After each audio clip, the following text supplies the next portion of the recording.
مرحبا، أهلا وسهلا بكم أصدقائي في part 8 of The Alchemist. So without further ado, let's read together. He was shaken into wakefulness by someone.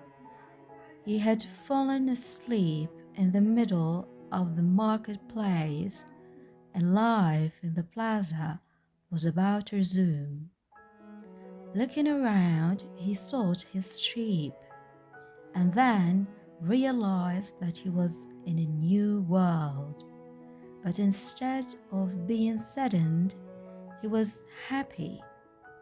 He no longer had to seek out food and water for the sheep. He could go in search of his treasure instead. He had not a cent in his pocket, but he had faith. He had decided the night before that he would be as much an adventurer as the ones he had admired in books. He walked slowly through the market. The merchants were assembling their stalls, and the boy helped a candy seller to do his. The candy seller had a smile on his face. He was happy, aware of what his life was about, and ready to begin a day's work. His smile reminded the boy of the old man, the mysterious old king he had met. This candy merchant isn't making candy so that later he can travel or marry a shopkeeper's daughter. He's doing it because it's what he wants to do, thought the boy. He realized that he could do the same thing the old man had done, sense whether a person was near to or far from his destiny just by looking at them. It's easy, and yet I've never done it before, he thought. When the store was assembled, the candy seller offered the boy the first sweet he had made for the day. The boy thanked him, ate it, and went on his way. When he had gone only a short distance, he realized that while they were erecting the store, one of them had spoken Arabic and the other Spanish, and they had understood each other perfectly well. There must be a language that doesn't depend on words. The boy thought, I've already had that experience with my sheep, and now it's happening with people. He was learning a lot of new things. Some of them were things that he had already experienced and weren't really new, but that he had never perceived before. And he hadn't perceived them because he had become accustomed to them. He realized, if I can learn to understand this language without words, I can learn to understand the world. Relaxed and unhurried, he resolved that he would walk through the narrow streets of Tangier. Only in that way would he be able to read the omens. He knew it would require a lot of patience, but shepherds know all about patience. Once again, he saw that in that strange land, he was applying the same lessons he had learned with his sheep, all things are one, the old man had said. The crystal merchant awoke with the day and felt the same anxiety that he felt every morning. He had been in the same place for 30 years, a shop at the top of a hilly street where few customers passed. Now it was too late to change anything. The only thing he had ever learned to do was to buy and sell crystal glassware. There had been a time when many people knew of his shop.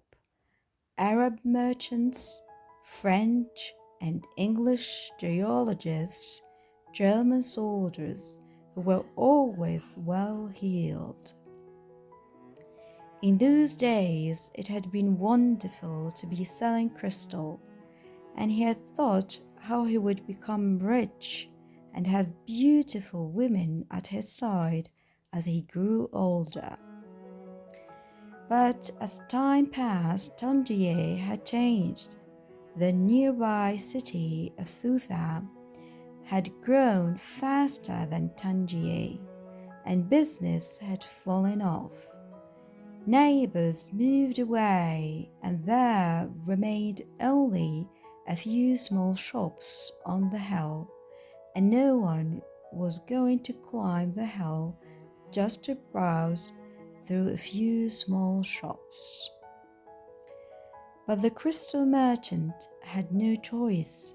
He had lived 30 years of his life buying and selling crystal pieces, and now it was too late to do anything else. He spent the entire morning observing the infrequent comings and goings in the street. He had done this for years and knew the schedule of everyone who passed. But just before lunchtime, a boy stopped in front of the shop. He was dressed normally, but the practiced eyes of the crystal merchant could see that the boy had no money to spend. Nevertheless, the merchant decided to delay his lunch for a few minutes until the boy moved on. A card hanging in the doorway announced that several languages were spoken in the shop. The boy saw a man appear behind the counter. "I can clean up those glasses in the window if you want," said the boy. "The way they look now, nobody is going to want to buy them." The man looked at him without responding. "In exchange, you could give me something to eat." The man still said nothing, but the boy sensed that he was going to have to make a decision. In his pouch, he had his jacket. He certainly wasn't going to need it in the desert. Taking the jacket out, he began to clean the glasses. In half an hour, he had cleaned all the glasses in the window, and as he was doing so, 2 customers had entered the shop and bought some crystal. When he had completed the cleaning, he asked the men for something to eat. "Let's go and have some lunch," said the crystal merchant.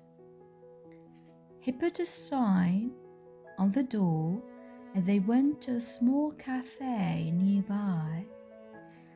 As they sat down at the only table in the place, the crystal merchant laughed. "You didn't have to do any cleaning," he said. "The Quran requires me to feed a hungry person." "Well then, why did you let me do it?" the boy asked. "Because the crystal was dirty, and both you and I needed to cleanse our minds of negative thoughts. merchants. When they had eaten, the merchant turned to the boy and said, "I'd like you to work in my shop. 2 customers came in today while you were working, and that's a good omen." "People talk a lot about omens," thought the shepherd, "but they really don't know what they're saying." Just as I hadn't realized that for so many years I had been speaking a language without words to my sheep. "Do you want to go to work for me?" the merchant asked. "I can work for the rest of the day. I can work for the rest of today," the boy answered. "I'll work all night until dawn, and I'll clean every piece of crystal in your shop. In return, I need money to get to Egypt tomorrow." The merchant laughed.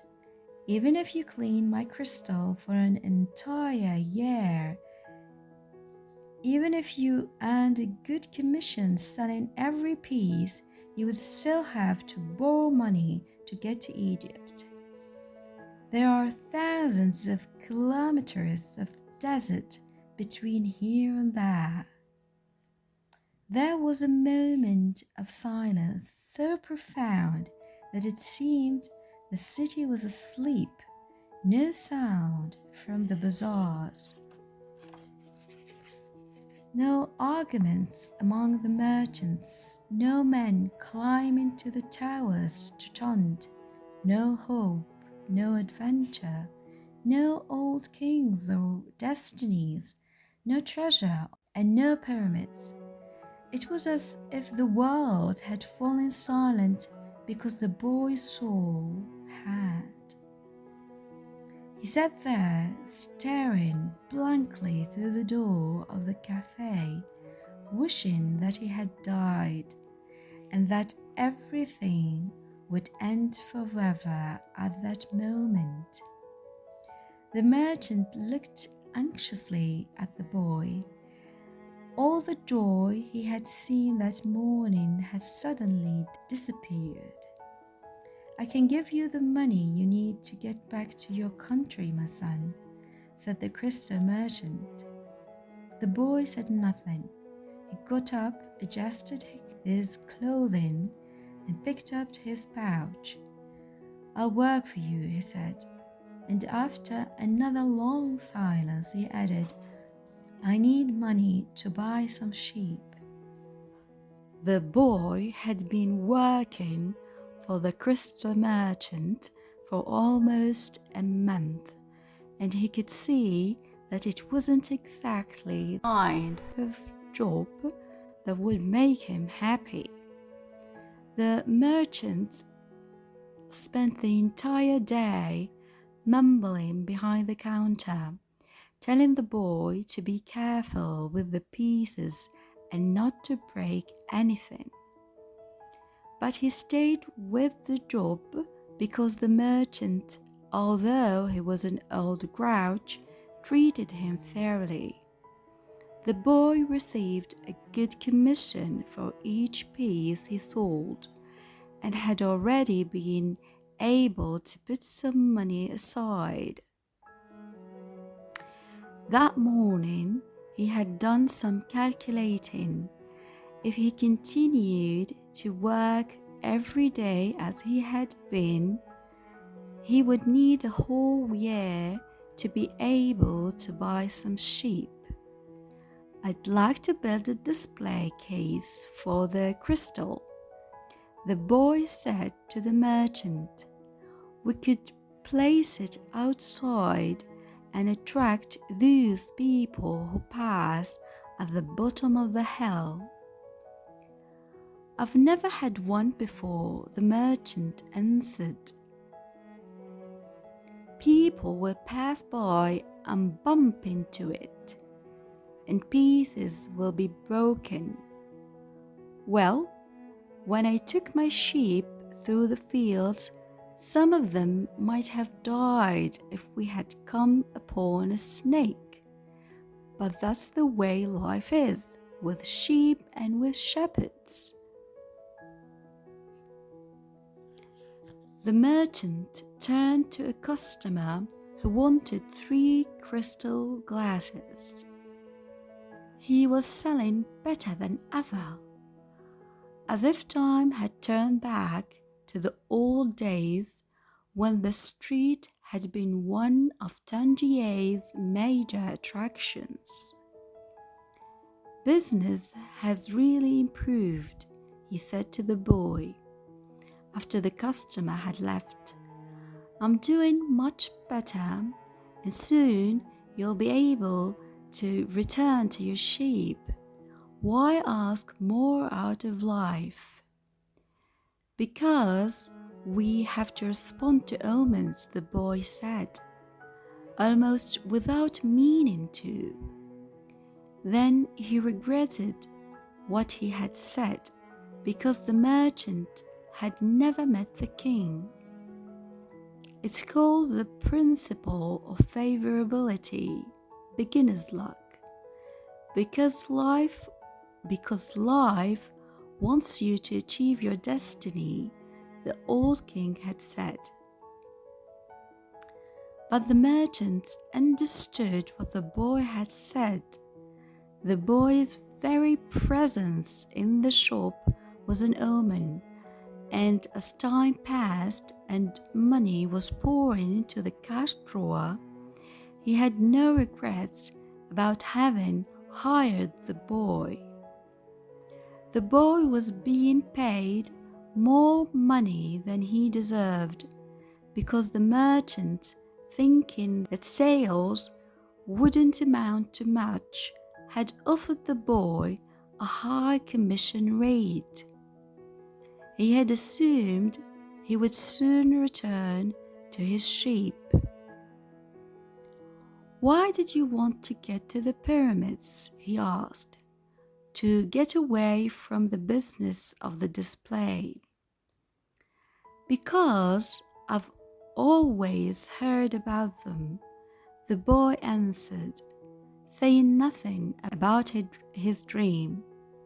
The treasure was now nothing but a painful memory, and he tried to avoid thinking about it. "I don't know anyone around here who would want to cross the desert just to see the pyramids," said the merchant. "They're just a pile of stones. You could build one in your backyard." "You've never had dreams of travel?" said the boy, turning to wait on a customer who had entered the shop. 2 days later, the merchant spoke to the boy about the display. "I don't much like change," he said. "You and I aren't like Hassan, that rich merchant. If he makes a buying mistake, it doesn't affect him much, but we too have to live with our mistakes." "That's true enough," the boy thought ruefully. "Why did you think we should have the display?" "I want to get back to my sheep faster. We have to take advantage while luck is on our side, and do as much to help it as it's doing to help us. It's called the principle of favorability, or beginner's luck." Was silent for a few moments. Then he said, "The Prophet gave us the Quran and left us just 5 obligations to satisfy during our lives. The most important is to believe only in the one true God. The others are to pray 5 times a day, fast during Ramadan, and be charitable to the poor." He stopped there. His eyes filled with tears as he spoke of the Prophet. He was a devout man, and even with all his impatience, he wanted to live his life in accordance with Muslim law. "What's the fifth obligation?" the boy asked. "2 days ago, you said that I had never dreamed of travel," the merchant answered. "The fifth obligation of every Muslim is a pilgrimage. We are obliged at least once in our lives to visit the holy city of Mecca. Mecca is a lot further away than the pyramids. When I was young, all I wanted to do was put together enough money to start the shop. I thought that someday I'd be rich and could go to Mecca. I began to make some money, but I could never bring myself to leave someone in charge of the shop. The crystals are delicate things. At the same time, people were passing my shop all the time, heading for Mecca. Some of them were rich pilgrims traveling in caravans with servants and camels, but most of the people making the pilgrimage were poorer than I. All who went there were happy at having done so. They placed the symbols of the pilgrimage on the doors of their houses. One of them, a cobbler who made his living mending boots, said that he had traveled for almost a year through the desert, but that he got more tired when he had to walk through the streets of Tangier buying his leather. "Well, why don't you go to Mecca now?" asked the boy.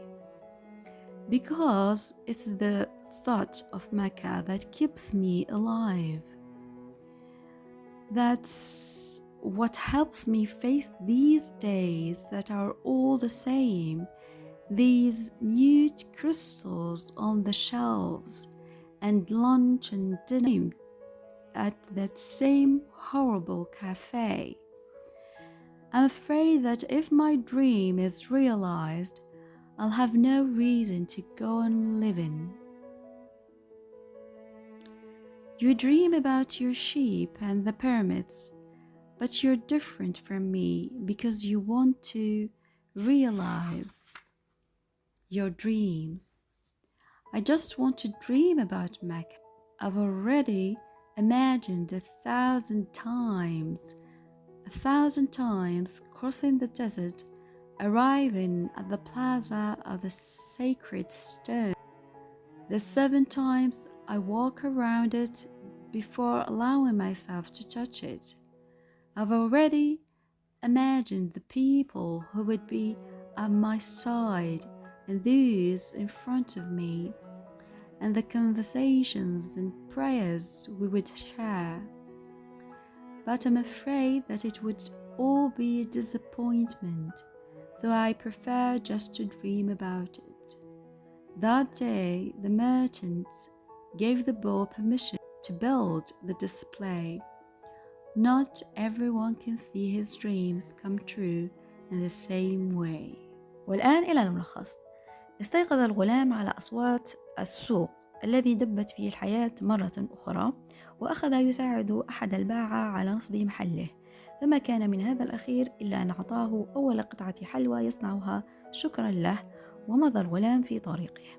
كان هناك بائع باللور في طنجة يستيقظ كل صباح ليعيش حياته النمطية، فكل أيامه متشابهة، ولكن لم تكن أحواله هكذا. ففي السابق كان دكانه يعج بالمارة والمسافرين وكان في ازدهار، ولكن ومنذ ذاك الحين لم تعد طنجة على ما كانت عليه. كان دكان بائع البلور على قمة تلة، وهذا لم يشجع المارين على تكبد الصعود. وقف الغلام على واجهة الدكان يحدق في البلور، ثم خاطب البائع قائلا: يمكنني تنظيف البلور المعروض في الواجهة مقابل شيء آكله. فلم يجبه البائع. ولما انتهى الغلام من التنظيف، أخذه البائع إلى مطعم صغير، وقال أنه لم يكن عليه فعل أي شيء مقابل وجبته. فعقيدة البائع تحثه على إطعام السائل. اقترح البائع على الغلام العمل لديه، وكان الغلام وقال الغلام إنه سيفعل مقابل المال الذي سيوصله إلى الأهرامات. فضحك البائع وقال أنه حتى وإن عمل لديه لعام كامل لن يتمكن من تجميع المال الكافي لرحلته. أصيب الغلام بالإحباط وظن أن حلمه مستحيل المنال، واستسلم لفكرة العودة إلى شغله القديم كراعي غنم، وقرر أن يعمل عند بائع البلور حتى يستطيع تأمين مبلغ لشراء قطيع من جديد. كان البائع وبالرغم من طبعه عادلا مع الغلام، وكان يعطيه أجرا جيدا مقابل عمله.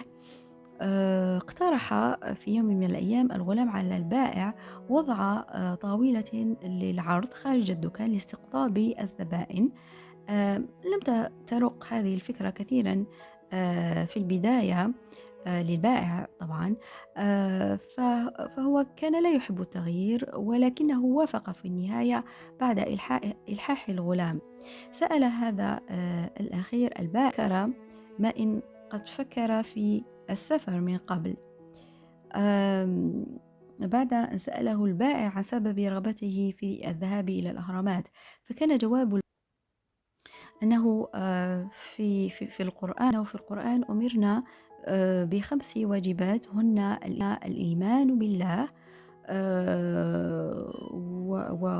والصلاة، وأداء الصلاة 5 مرات في اليوم، وصيام رمضان، والزكاة، وأخيرا حج البيت في مكة. فقال الغلام مستعجبا: ولما لم تؤدي المسك الخامس وهو الحج؟ فأجابه البائع: لأنني لو قمت بأداء الحج لن يكون لي أي دافع للاستيقاظ في الصباح، فالحج إلى مكة هو حلمي ودافعي في الحياة. كان هذا أصدقائي ملخص الجزء 8 من The Alchemist أو الخيميائي. Until I see you next time, take care and bye bye.